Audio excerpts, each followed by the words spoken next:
Hello, I'm Brent Stafford, and this is the weekly market wrap-up, brought to you by Crush the Street and Viral Network News. The markets got off to an early start this week, but by the middle of the week, the record-breaking run-up in equities came to a halt. Are the markets taking a breather, or something more sinister lying in the woods? Let's find out. The U.S. equity sector fell flat Thursday, with the major three indices posting an average loss of 0.4% against Wednesday's close. This after both the Dow and S&P 500 broke records on Tuesday.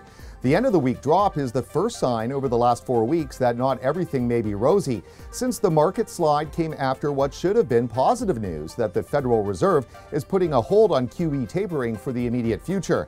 Joining us is Josh Animoto, Senior Technical Analyst for CrushTheStreet.com. He's going to help us better understand this. Thanks for joining us, Josh. Thanks for having me. Now, Josh, the Street expected the Fed to keep stimulus measures, including its $85 billion a month bond buying program, intact, which they did on their Wednesday announcement. So what happened to the markets? Yeah, this was very surprising. The markets were expecting the Fed to put taper off the table and continue with their QE, and that's exactly what the Fed gave everybody, yet the market started to pull back. And I believe that the markets will continue to pull back because the underlying economy is just not strong enough to sustain the crazy valuations that we've been seeing in the equities. Do you think there's a bubble in play? I believe so. I think there is a huge bubble that's been forming, and we're about to pop.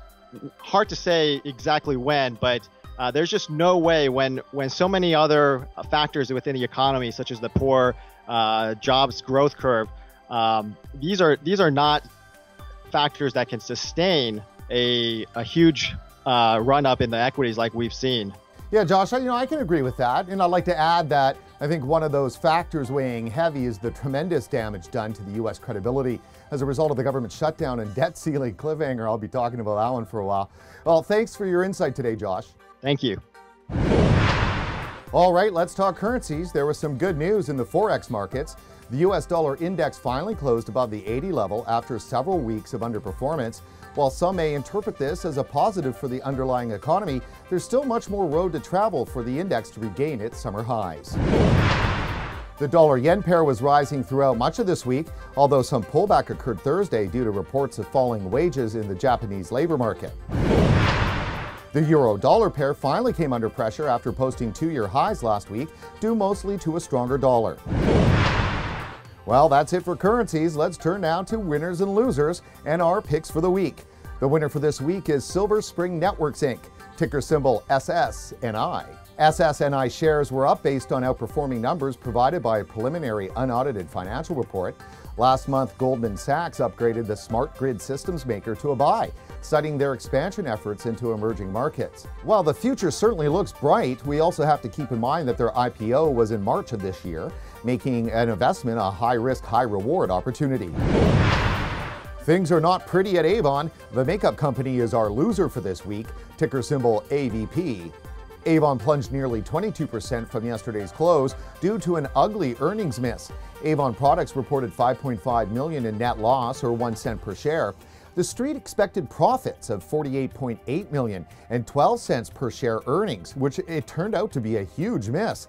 CEO Sherry McCoy stated that the quarter was a tough one, citing macroeconomic headwinds. The pain may not be over yet, as Avon's top-line revenue has been underperforming against prior quarters, and on an annualized basis, the margins are declining.